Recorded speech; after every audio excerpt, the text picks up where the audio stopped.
Buenos días, daros la bienvenida a este webinar jurídico que, como veis, se llama Problemática cotidiana entre los locales de negocio y las comunidades de propietarios. Como habréis escuchado recientemente, ha habido un anuncio de que la sesión va a ser grabada. Como venía comentando, pero por si alguien se ha incorporado un poquito más tarde, se graba con fines justificativos, pero también con la idea de que pueda ser alojada dicha webinar en el canal de YouTube que tiene Ata Andalucía. Pues para no dilatar mucho vamos, lo que es el comienzo, comentaros que la exposición va a ser breve porque Mari Carmen es muy precisa y vamos, yo creo que lo va a dejar todo bastante claro, pero sobre todo para que también sea participativo y que podáis, bueno, realizar las preguntas que consideréis oportunas. Mari Carmen Saltínez León es abogada con 30 años de ejercicio y bueno, creo que es la persona más idónea para tratar este tema. Contamos también con Manuel Sánchez, nuestro informático, y me tenéis también a mí, ¿vale? Para cualquier cosa que necesitéis, sobre todo por si tenéis que dirigir cualquier tipo de pregunta. Si queréis podéis ir ya incorporándola o a la medida que vayan surgiendo las dudas o si ya la tenéis en el chat y una vez que finalice Mercado en su exposición se la trasladaré, ¿vale? Pues bueno, gracias a todos por vuestra presencia y Mari Carmen, tienes la palabra. Hola, buenos días. Encantada de saludarle y bueno, tenemos un día todavía de invierno, así que vamos a hablar de un tema que es bastante habitual en una consulta que se mantiene permanentemente en nuestra oficina jurídica de ATA, y es la siguiente, es la problemática que cotidianamente se nos da entre las relaciones propietarios o inquilinos de locales comerciales y comunidades de propietarios. Como todos sabemos, por la actividad que desempeñamos los autónomos, bien porque sea una función comercial, bien sea porque desarrollemos profesionalmente nuestra actividad, en numerosas ocasiones se desarrolla en locales, bien sean locales comerciales o bien sean viviendas destinadas a ese uso distinto de una actividad profesional o comercial. Pero lo cierto es que en el día a día de nuestra actividad nos surgen problemas con lo que es la propiedad, el elemento físico del inmueble, que nos da situaciones en las que no podemos desarrollar correctamente la actividad, y ante la preocupación de ese impedimento nos surge la duda de cómo debemos actuar ante tal situación. Esa problemática esta semana, por ejemplo, yo he resuelto por el orden de las 10 consultas. En ese sentido, hablaba del invierno, hablaba de las lluvias, porque la lluvia es un elemento que causa en general ese tipo de casuística en el día a día y bueno, y los autónomos llaman y preguntan ¿qué es lo que podemos hacer? Porque es que llevo tantos días preocupado, no puedo desarrollar bien mi actividad, hay una arqueta con aguas fecales, hay una filtración, hay un problema de ruidos, hay una actividad de obra en la vía pública o simplemente el propio local que he alquilado no tiene no reviste las condiciones, los requisitos que yo necesitaba cuando alquilé para poder desarrollar mi actividad idóneamente. Con ello, ¿qué es lo que yo quiero explicar? Lo que yo quiero explicar es la tipología, es decir, la normativa jurídica, el tipo de normativa jurídica que atienda a esta materia para que sepamos cómo debemos de actuar en situaciones como esta. Y en los propios asesores de ATA y en los autónomos, cuando los llamen o cuando tengan esta problemática, para saber un poquito cómo encaminarlos. Bien, dicho esto, tengo aquí preparado un documento muy simple para que lo podáis ver todos, en el que analizo muy reducidamente la norma jurídica que atiende a este tipo de problemática. Tenemos por un lado lo que es la normativa civil desde el punto de vista del Código Civil como una norma. Mari Carmen, perdona, comparte, porfa, cuando pueda. Vale. Ahora mismo. ¿Lo tenéis ya en pantalla? Perfecto, se ve perfecto. Perfecto. Bueno, vamos a ver.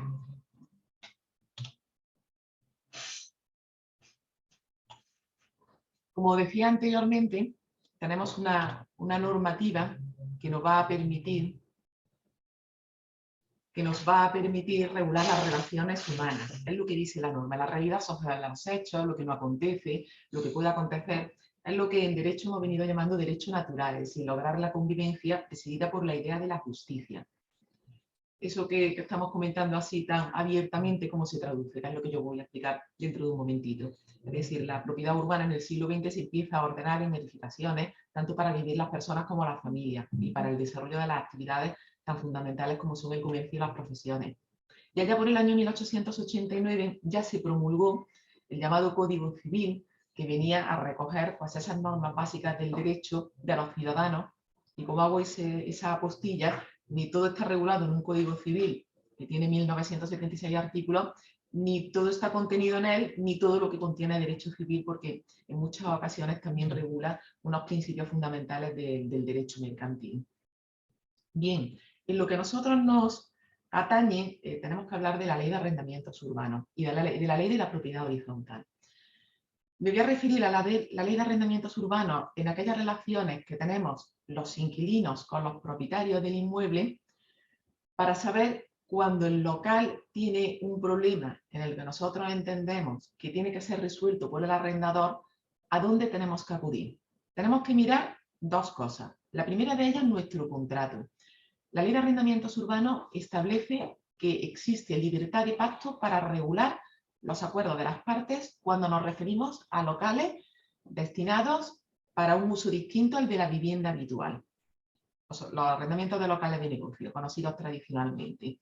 Es decir, lo primero es nuestro contrato, que es importante a la hora de regular las cláusulas de nuestro contrato, además de la renta y de la duración del mismo, es aquellas obligaciones que va a tener el arrendador respecto a la conservación del inmueble. ¿Por qué? Si nosotros arrendamos un local y no determinamos la finalidad a la que lo vamos a destinar y aquellos elementos que ya tiene el local, si más de uno de los que ya tiene, tienen que ser debidamente habilitados por el arrendador, nos podemos encontrar, por ejemplo, cuando vamos a contratar el suministro eléctrico, que si no hemos recogido en el contrato que será de cuenta del arrendador el preparar el entorno del inmueble para que podamos llevar a cabo dicha contratación, vamos a ser nosotros los que tengamos que asumir el gasto inherente para poder tener ese servicio a la hora de desarrollar nuestra actividad.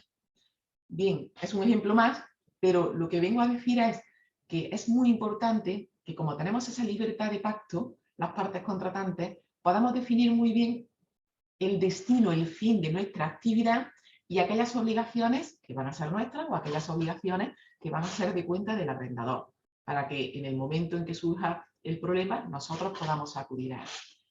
Además de estos pequeños detalles del fin concreto de mi actividad, si tengo que tener pues, una llave, una toma para el agua o un determinado tipo de, no sé, de un elemento, como por ejemplo la posibilidad de acceder a las telecomunicaciones, algo por ejemplo de fibra óptica o de ese tipo de consideraciones que se necesitan en la actividad diaria. Me refiero también ya a lo que es la propia habitabilidad del inmueble, es decir, se dan muchas circunstancias donde se me permite arrendar un local con una apariencia de unas características en las que se ve que está perfecto para desarrollar la actividad, pero luego me doy cuenta que en el día a día ese local tiene una serie de filtraciones que son inherentes al propio local, es decir, que no son causadas por un tercero, por una comunidad de propietarios o por otro copropietario del inmueble, ¿no? Entonces, cuando se dan esas circunstancias, sí que puedo acudir al arrendador a exigir lo que es la conservación del inmueble para poder usarlo a ese destino que yo requiero. Ocurre que en muchísimas ocasiones tenemos un problema en el local que no sabemos discernir si corresponde a la comunidad de propietarios, a otro propietario o a nuestro arrendador. Eso es muy importante para saber a quién de ellos nos tenemos que dirigir. Es decir, si nosotros nos vamos a dirigir al arrendador con un problema que nos está causando la comunidad de propietarios, quizás estemos perdiendo el tiempo. Entonces es muy importante que sepamos quién es el causante. Para saber quién es el causante, la práctica diaria nos dice que es conveniente que tengamos un seguro en nuestro establecimiento que tenga algunas coberturas que nos puedan auxiliar. Por ejemplo, si mi seguro me contempla una cobertura que se denomina reclamación por daños, significa que en un momento determinado le puedo decir a mi compañía, oye, tengo una filtración en el techo del establecimiento, ¿quién es el causante? ¿Qué va a hacer mi compañía aseguradora? Me va a remitir a un perito para que ese perito me diga, es un bajante comunitario, es un grifo que se ha dejado abierto el señor que vive arriba, es una filtración procedente de la lluvia.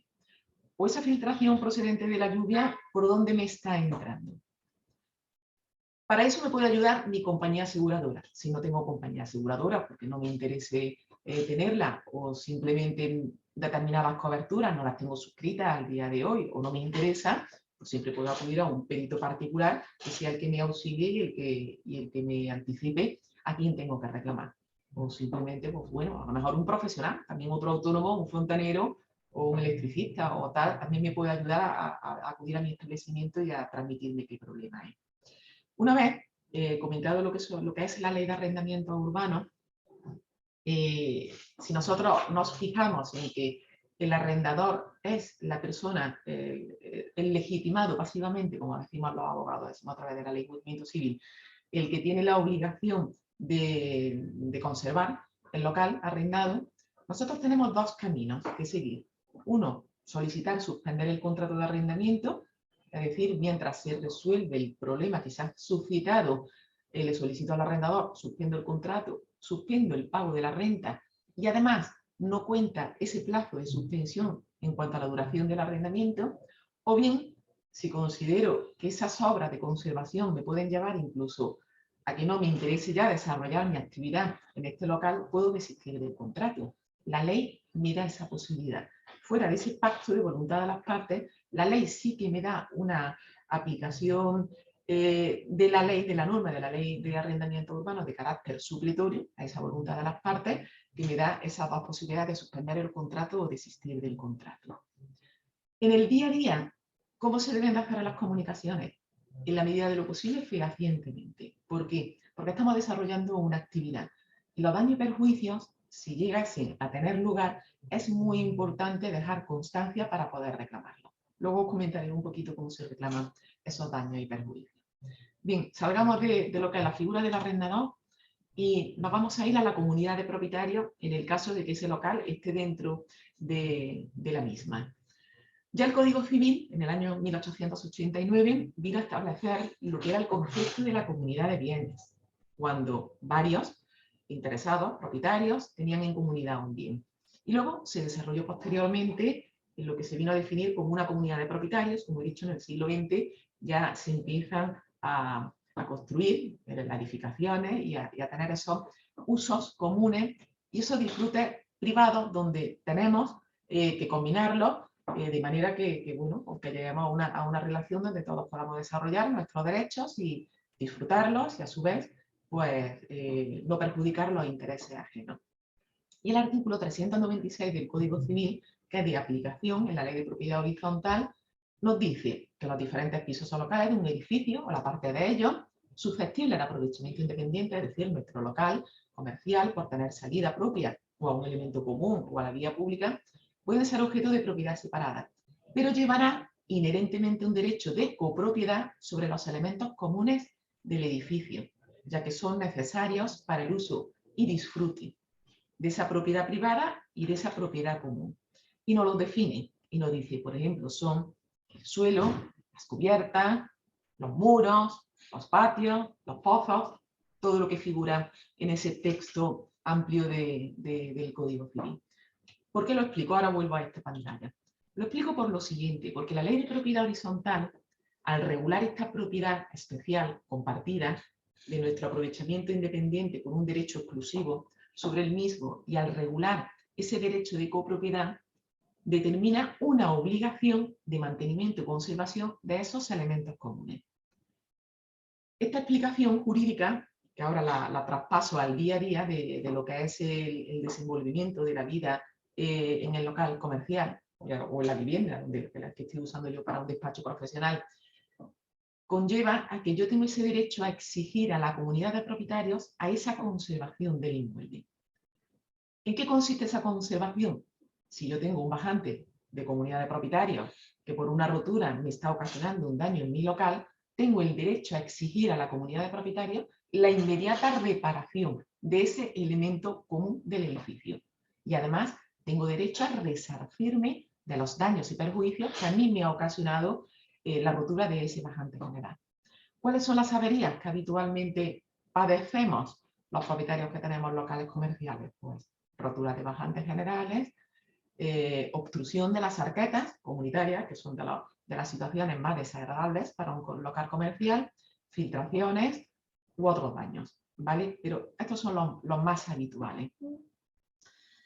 ¿Qué es lo que nos dice la ley de propiedad horizontal? Pues que tendremos que participar todos, conforme a las cuotas de participación y la reparación de ese daño, de esa conservación de ese elemento común, y que nuestro derecho propio no puede perjudicar de ninguna de las maneras el conjunto de los derechos del resto de los propietarios del inmueble. Y que ese incumplimiento de esta norma nos permite acudir judicialmente para exigir el cumplimiento y además, o lo que es la indemnización económica que nos conlleve el daño que nos haya podido producir el siniestro. Bien, cuando se nos consulta a la asesoría jurídica de ATA, porque el autónomo se encuentra en una confusión de estoy desesperado, llevo día a día con aguas fecales procedentes de un bajante general, o la arqueta que la tengo debajo del suelo me está rebosando y me está ocasionando unas filtraciones por capilaridad que además se transmiten en un olor que es imposible desarrollar mi actividad, ya entra en el nerviosismo propio de cómo tengo que actuar. He llamado al presidente de la comunidad, he llamado al propietario de arriba y no me atienden. Los días pasan y no me atienden, ¿no? Y a veces las comunidades de propietarios o el propietario de la vivienda superior se amparan en que su seguro pues, o no le responde adecuadamente o el seguro no lo cubre o tal.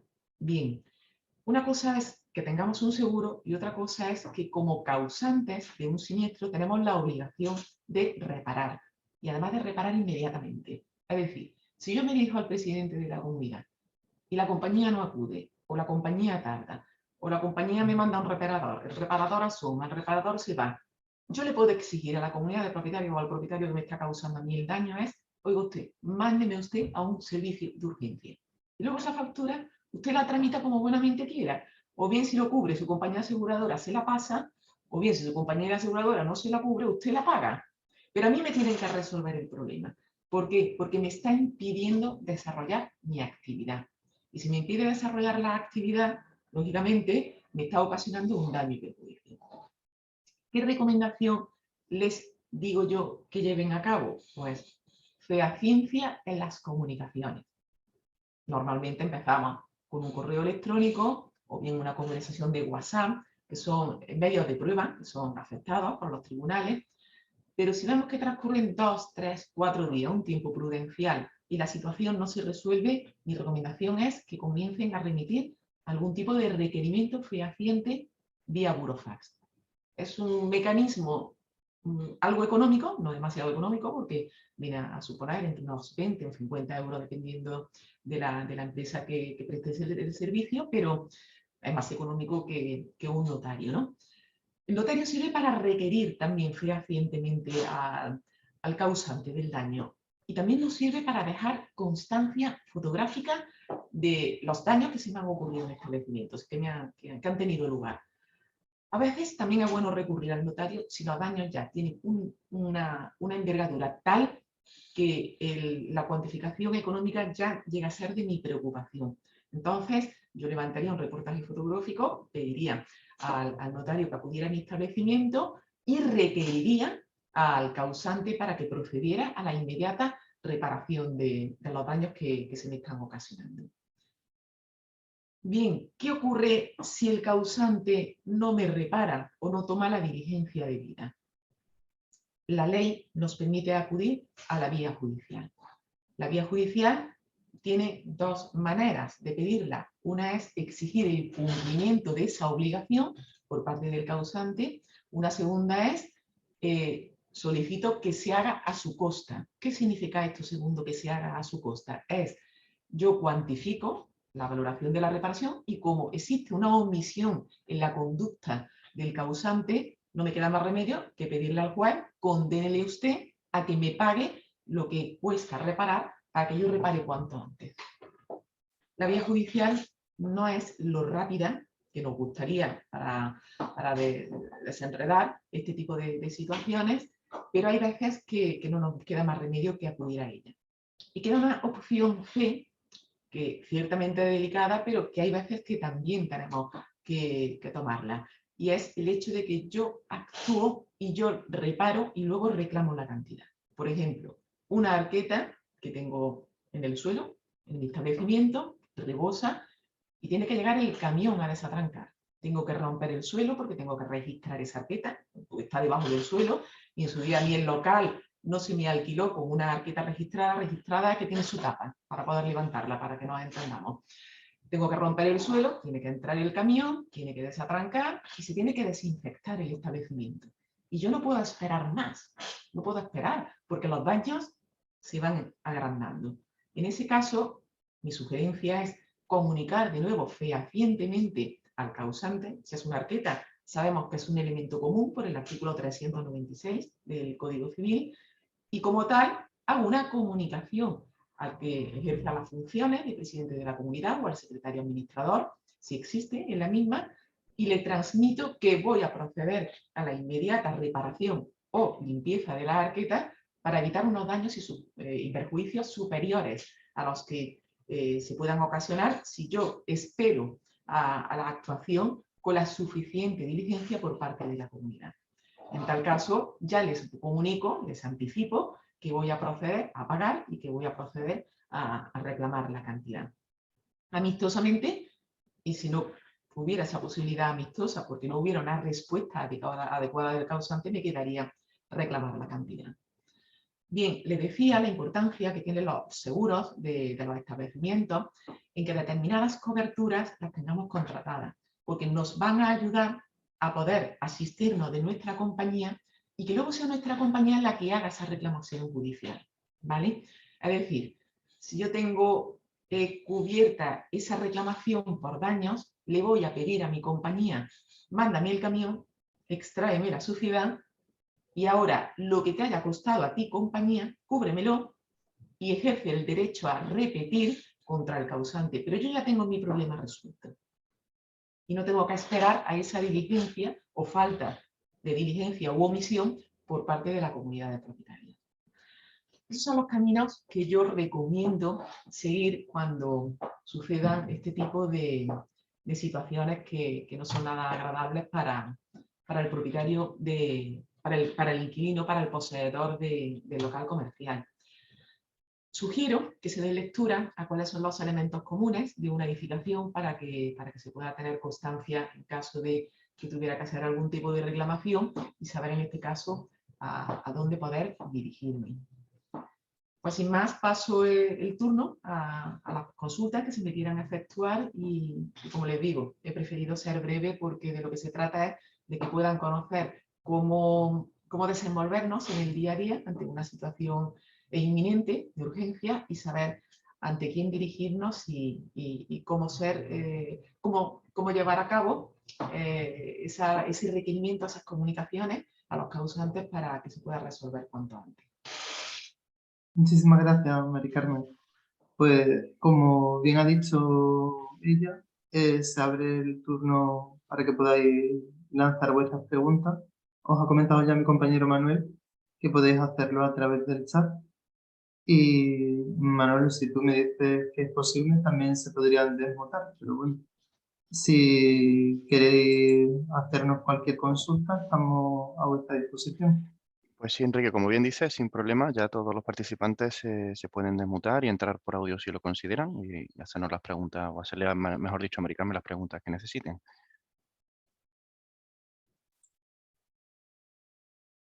De momento entiendo que ha quedado todo clarísimo porque no están haciendo consultas aún, pero tenéis vuestro turno. Bueno, me llega la primera por privado.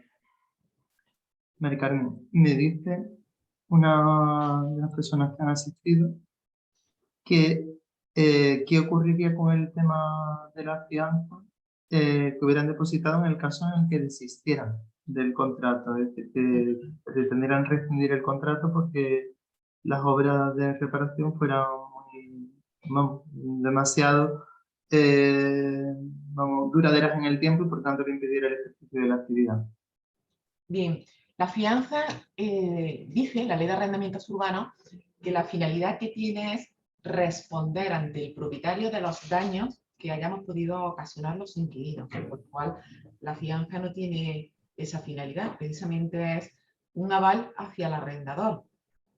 Sí, no lo dice en el caso de utilizar la fianza para eso, sino de cómo tendría que proceder para reclamar la fianza. Es En el decir, Sí, perdón, que te he interrumpido. En el momento que yo desisto del contrato porque considero que hay un incumplimiento por parte del arrendador, requeriría al arrendador para la finalización del contrato y para el reintegro de la fianza que me corresponde porque la finalidad que tiene es otra. Precisamente el que incumple aquí es el arrendador, no el arrendatario. O vale, sea, que tiene el derecho a reclamarla.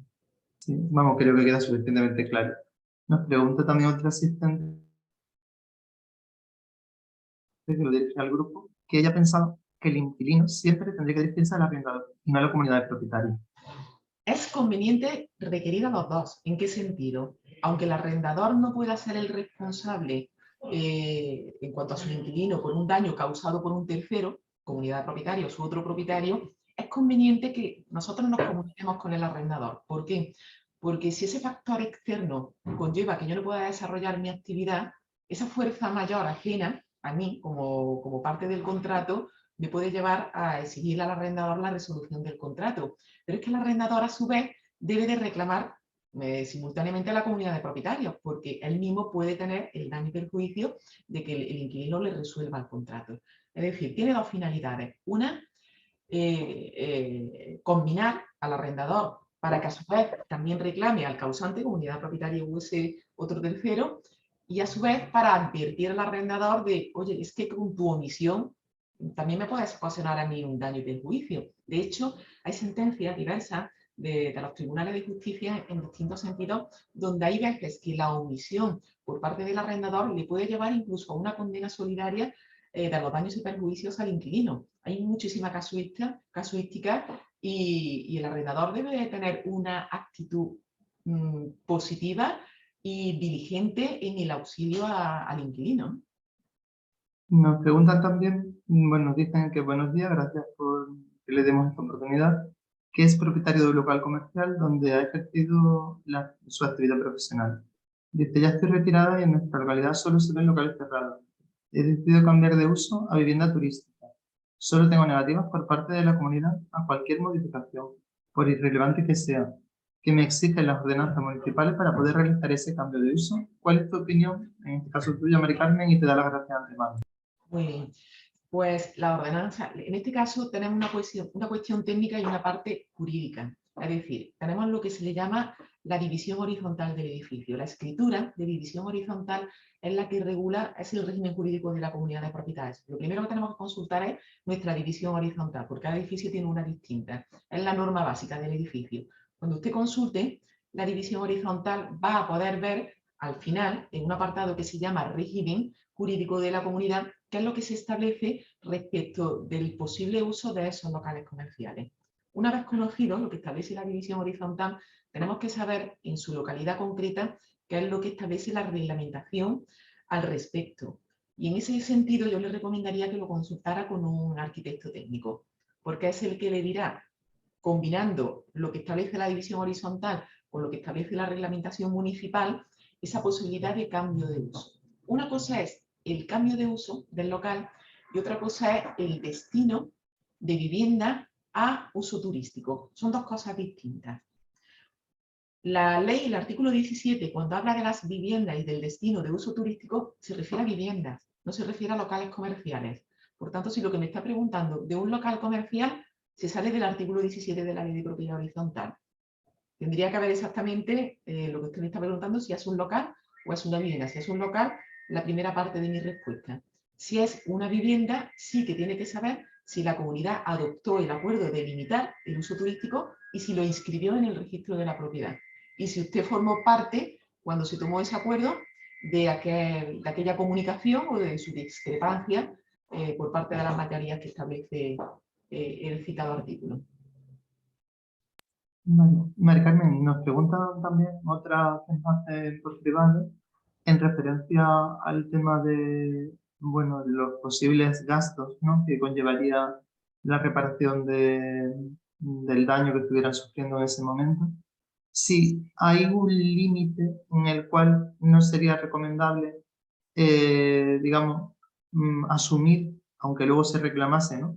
Dicho importe, y si en este sentido también sería conveniente hacerlo en coordinación con la propietaria, con la parte propietaria del local. Bien, como he dicho anteriormente, es conveniente siempre llevarlo a cabo de la mano del propietario cuando el causante no es del propietario, lógicamente. Y en cuanto al límite cuantitativo, eso es algo que tendrá que definir el perjudicado. A lo mejor la cuantía pequeña puedo asumirla, a lo mejor la cuantía grande no puedo asumirla. Todo va a depender de la situación en la que se encuentre el perjudicado y en su capacidad económica. Por eso aludía yo a que a veces el tener un buen seguro que te respalde en un momento como ese, pues, te puede ayudar bastante a solventar una situación muy desagradable. A efectos judiciales, cuantías inferiores a 2.000 euros las puedo reclamar sin necesidad de contar con un abogado y procurador. Las pago y los reclamo y además no tengo que contar con un abogado y procurador. Son superiores a 2.000 euros si necesitaré la dirección jurídica y la representación de procurador. Nos preguntaban en este sentido también, en el caso de efectuar las reparaciones, independientemente del importe de las mismas, si sería conveniente, es decir, directamente bueno, contratar a la persona que pudiera llevar a cabo, pues, ya sea el desarranque o la reparación oportuna, o si tendrían la obligación o sería conveniente para ellos que contasen como, digamos, con diferentes presupuestos de cara a poder justificar el gasto que luego van a imputar. Sí, yo lo veo bien, porque si efectivamente yo voy a tomar la decisión de reparar, que previamente se lo tengo que comunicar al causante, comunidad de propietario u otro propietario, si es conveniente que le pueda participar, oye, que he hecho tales gestiones técnicamente, he solicitado tal, he escogido tal y te informo que, por supuesto, es conveniente, no porque te obligue la norma, simplemente por justificar que has tomado el camino más adecuado, el más óptimo, el que económicamente relación reparación es acorde a precio de mercado y para evitar que si el día de mañana vas a reclamar judicialmente te puedan impugnar esa factura por razón de la cuantía por considerar que pueda ser abusiva. Bien, yo lo veo bien. Vale. Te hago una nueva pregunta que nos indican. Dicen, los locales que por la nueva ley se convierten en vivienda, ¿cómo podemos saber si todas las instalaciones de salida de humo de las cocinas y los aparatos de aire acondicionado están correctamente colocados? ¿Es legal que estén instalados en el mismo soportal del bloque? Como he dicho anteriormente, es una cuestión técnica. Es decir, cuando se adquiere un local es conveniente antes de su compraventa, es decir, cuando se está tramitando la compraventa, cuando estoy interesado, llevar a un técnico para que efectivamente sepamos lo que estamos comprando o lo que estamos alquilando, dependiendo del camino que vayamos a tomar. Pero sí que técnicamente debemos de saber por dónde están todas las preinstalaciones que vengan en la obra original del edificio, que las podemos consultar en la gerencia municipal a través de los proyectos de ejecución, o bien en este caso asistirnos, asesorarnos por un técnico que pueda comprobarlo y posteriormente hacer también las comprobaciones a nivel de autorizaciones de la comunidad de propietarios, porque a lo mejor el local no tiene la salida de humos como es preinstalación, pero si la comunidad tiene acuerdo de consentir esa instalación, esa salida de humos a través de la fachada. Tenemos que saber técnica y jurídicamente en qué situación estamos cuando adquirimos o alquilamos un local para una determinada actividad.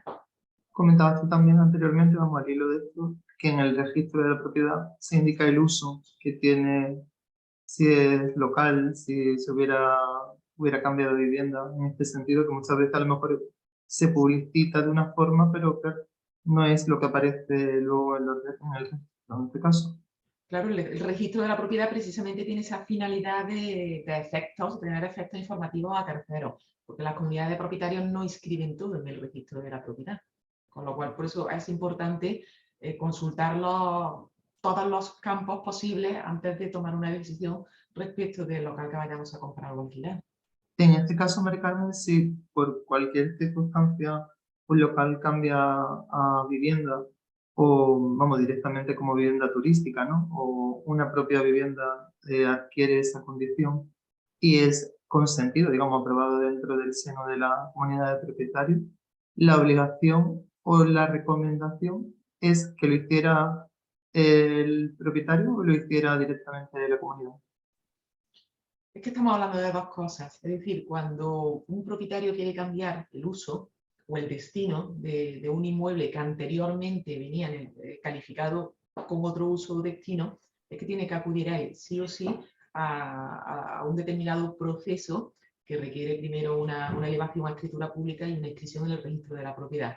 Es que hay muchos supuestos, mucha casuística. Entonces, en principio, tendría yo que llevar a cabo ese cambio sin perjuicio de que si está condicionado ese cambio a un acuerdo comunitario, necesite el certificado de la comunidad para que se me otorgue la concesión por parte de la comunidad, porque ya previamente lo requiera el título constitutivo del inmueble.